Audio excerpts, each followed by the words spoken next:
Good evening, Dr. Lateef and members of the board. I just want to check for understanding before I launch in, just to make sure that I'm on the right track. So my understanding of this special meeting is to get a preliminary update of the progress that we're making. So as you may recall, I had asked for a meeting, the meeting to be on the 26th. Because it's sort of like the construction that goes on in the summer. It's like every day is a week worth of progress. And so we can do this update, and I will do my best to answer some of the questions and concerns that have been presented. Division Counsel Mary McGowan received the information from our school board members. And what I was asked to do was to speak briefly about each of the items, and then on a certain day we had a hard stop and we can answer more questions at a different time. I was also asked to, as I said, be not brief, but be succinct and not to produce slides or have lengthy presentations. So Dr. Lateef, I just want to check to make sure I'm on target, and again, with the focus on our most vulnerable special needs and EL students. Yes, exactly, Dr. Walts. That was the spirit of the reason for having this meeting. Okay, very good. So before I launch into those things, I would like to just take a couple minutes to recognize what I think is at the heart and soul of many, many people. And that is concern about safety and also fear. We haven't lived through something like this. You turn the news on every day and it's just, it's scary and it scares people. It scares staff. It scares some of our students. I can tell you as a husband and a dad, I'm almost obsessed with these safety protocols. So I know that the virus can live on plastic for 3 days. So all the groceries are put in a certain place for 3 days in the plastic bags. I know that it can live on paper or cardboard for 1 day. So all the mail has a specific spot in the red wagon for 24 hours. And I drive my wife, Kathleen, who's a school division employee in Fairfax, and our daughter, who's going to be a senior this year. I drive them crazy with my compulsive, obsessive concern around whether you're following the safety protocols and keeping social distance and discouraging them all the time from even leaving the house. So, even when you're the leader of the school division, you're still a person at heart. And so I do recognize these concerns. I want to tell you that I have a tremendous faith and confidence in our school division and our school division employees. And I can assure you that they have been working 24/7 around the clock to get ready for this opening. I want to thank the school board for giving us the additional 2 weeks to prepare, because especially with the topic tonight, IEPs being one thing, safety protocols, distribution of PPE, and the list goes on and on. This was tremendously helpful for you to give us this additional time. So thank you. So the first thing on my list is an overall status report on the implementation of the Return to Learning Plan for special education and ESOL vulnerable students. And also the desire to have a little bit of an explanation of who are these students that we're bringing back in person, how are they identified, and just how many people is that? So to give you a context of our school division, we have over 91,000 students. And of those 91,000 plus students, we have the following groups that we're taking a very close look at. First, in special needs, students who spend 50% or more of their school day in a special education setting. These students usually require significant specialized support from a special education teacher. We also consider other students who may not be a level 2 but have challenges learning in a virtual environment due to their documented disability. And if a level 2 student's parent does not want them to attend school, we'll consider home-based instruction or other ways to meet their needs. So let's talk about the vulnerable EL students. So as a division, we will consider the most vulnerable of our EL students.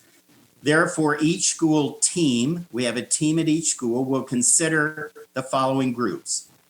Those EL students who are dually identified students. They are both English learners and they have an IEP.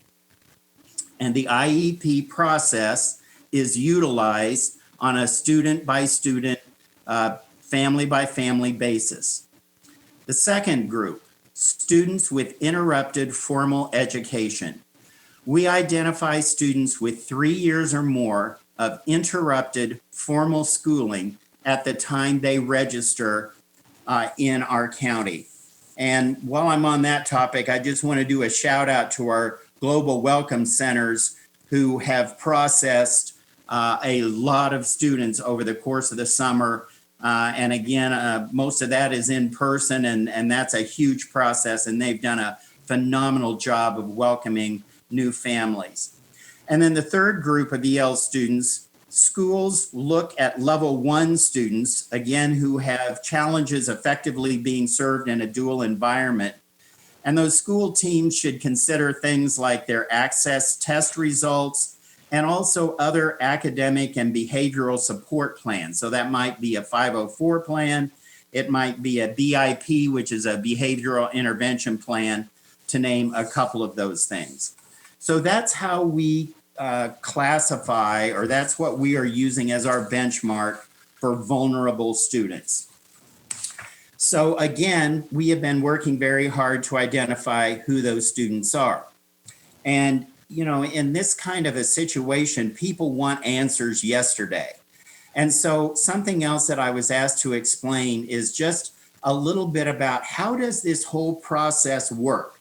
So to get to A, you have to do certain things in order to move to B, to C, and so forth. So I'm going to talk about that by more of a backwards planning design. So we have been in the process of identifying those vulnerable students. And then once they are identified, we need to contact those families and find out their thinking on in-person versus virtual. So that's another piece that we have to do. If they have an IEP, we need to work to get that IEP completed over this 3-week time period. And once we figure out which kids are coming back and in which schools and which grades and so forth, then it becomes a staffing matter. Do we have the staff ready, willing, and able to teach these students across our great school division? Once we ascertain that, and if anybody might need to be moved around and so forth, additional training that may be required, then we take the student list and the family list, and that goes to transportation. And then transportation needs a 2-week time block in order to effectively plan the routes for the in-person pickup of students in the morning and delivering them back. So because this meeting was scheduled today, we contacted all the principals. We asked them to accelerate their identification of vulnerable learners. And again, please don't hold me to these exact numbers, but out of our 91,000+ students, as I mentioned, it was the board's desire and mine as well to bring back the most vulnerable of our students. And it looks like that's going to be approximately 1,894 students as of about 3:30 today. So, you know, that may change a little bit, but we don't believe that there's going to be a huge flux in that number. So of those, we have 1,162 special education students. We have 361 dually identified students that are both English learners and special education students with an IEP. And then 371 other EL learners that are in that identified group, one of the groups that I mentioned. So again, it looks like about 1,894 students that will be doing the in-person learning. We have I have personally spent, along with staff, many hours talking to people directly who are working on this big restart project. Just to give you a couple of examples, this week we did a Zoom conference. I heard from every single high school principal on the status of their specific school. Today, our entire staff met with the directors. We met and listened to each and every director this afternoon over a period of almost 2 hours, and giving us an update of each and everything that is going on in their area and in terms of any special needs that they have. Tomorrow, I will be meeting with all of our middle school principals, and so we continue. Also this morning, I met with all the Region 4 superintendents, so that's all of Northern Virginia, to hear what they're doing and their plans of action and so forth. So again, I think I mentioned right up front, certainly safety and security, the delivery of PPE. And again, I know that's not on the agenda, but it's related to some of what our teachers will need when they're out in those buildings. And I have a very high level of confidence that we are going to be able to do this well beginning on September 8th, especially after hearing from so many individual leaders within our school division. I've also received countless emails, and again, I'm very optimistic. So our preliminary analysis as of late this afternoon with Human Resources is that we are going to be able to appropriately staff for these students. And again, you hear what goes on in neighboring districts on a daily basis. We know that Fauquier was prepared to open the day before they closed because they had staffing issues. With this number of students and our staff, we are confident that we will not go down that same road, that we will be able to open on the 8th. In fact, I've heard from numerous teachers who have been back. They're excited about it. They want to see the kids. They know the kids are depending upon us. They know we need to help them. And so we're moving forward. That's impact on staff. Again, I covered how that timeline works. That was another issue on the list. We talked about the safety factors in closed session. We've talked about personnel needed for implementation. And then the next item is consistent approach at every school. And I'm happy to address that as well. So what I think sometimes can cause confusion is we have a system that utilizes site-based management, and people have a lot of different opinions about what that means and the consistency of how things roll out. So for example, you may be aware of a school and in your area that has a real focus on STEAM, and they've taken some of their staffing dollars and they have a STEAM lab, while a different school may decide to use some of their resources in another way. And that's part of the creativity that can happen when teachers and parents and administrators, support staff work together to provide sometimes unique things for an individual school. When we're talking about something as serious as health, safety, virtual and in-person education, site-based management works a little bit differently than that. So for example, we have a school division return to learning plan. We have a school division return to work plan and a school division health plan. The expectation is that every school will adhere to the central division district plan. And so as we distribute PPE, as we have set up ways, if you need something at a building that has to do with health, safety, and PPE, you can make one phone call to one person, you will get immediate assistance. All of those protocols have been put into place. So there's not site-based decision-making when it comes to things like social distancing, wearing masks in the hallways, how we are going to go about making sure that we have done the IEPs. Those things are all division-wide with a set of expectations and various monitoring that is put into place. Next bullet is some concerns from teachers. And one of those is equity expectations for general education and special education teachers. Well, I was a teacher myself. I taught for over a decade. I taught in an urban district that didn't have anywhere close to the resources we enjoy here, but I'm glad I had that opportunity. And I will just say in that setting, I had to do a lot more than teachers do in our setting because we didn't have all the specialized teachers. When I taught, I never heard of a math resource teacher. I never heard of a teacher. There were no teaching assistants in my school. There was no reading specialist. I was the reading specialist in my classroom. And so we have the luxury of having a lot more support.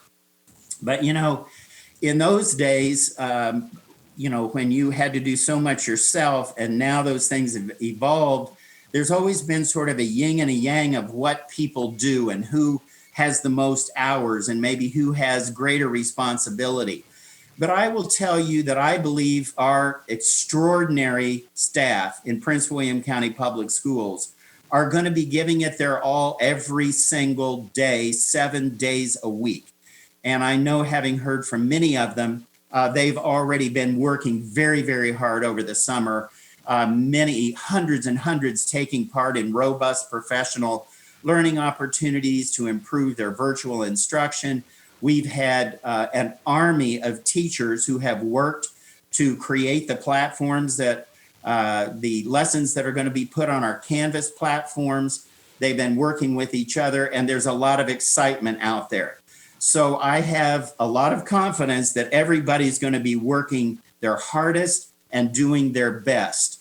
And so I think those expectations that we put on ourselves as educators are powerful, and everybody will be doing a yeoman's job.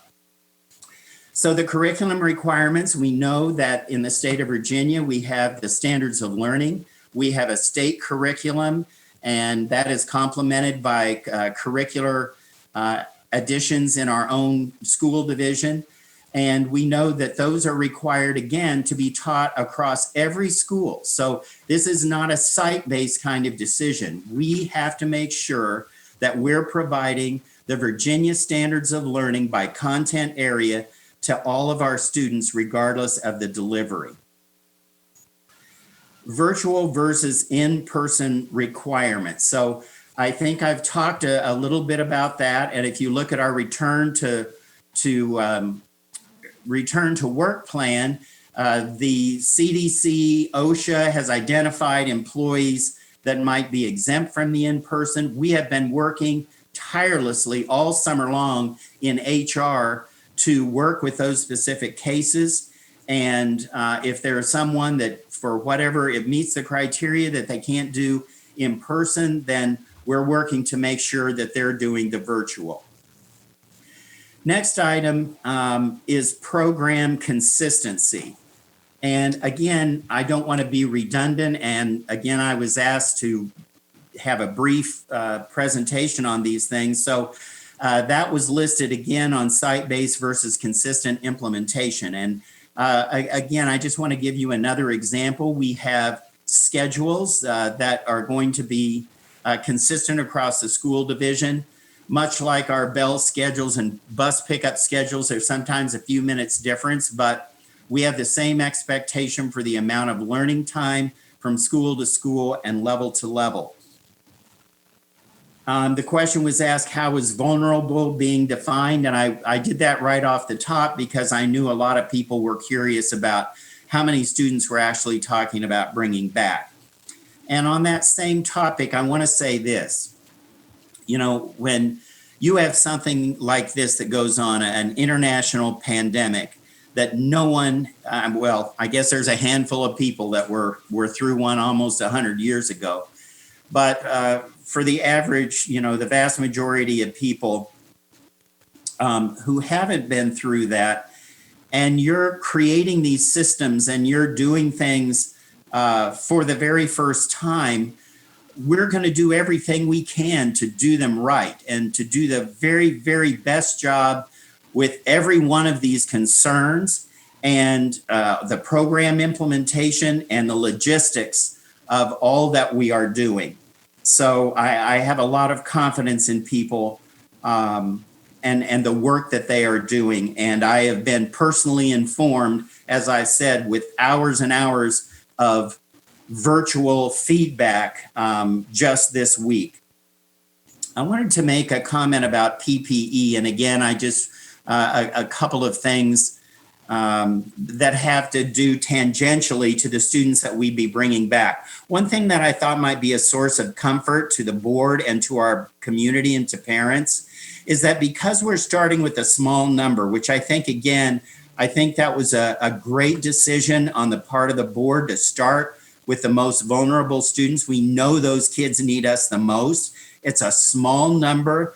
It gives us an opportunity to learn what managing in this kind of a pandemic is going to be like.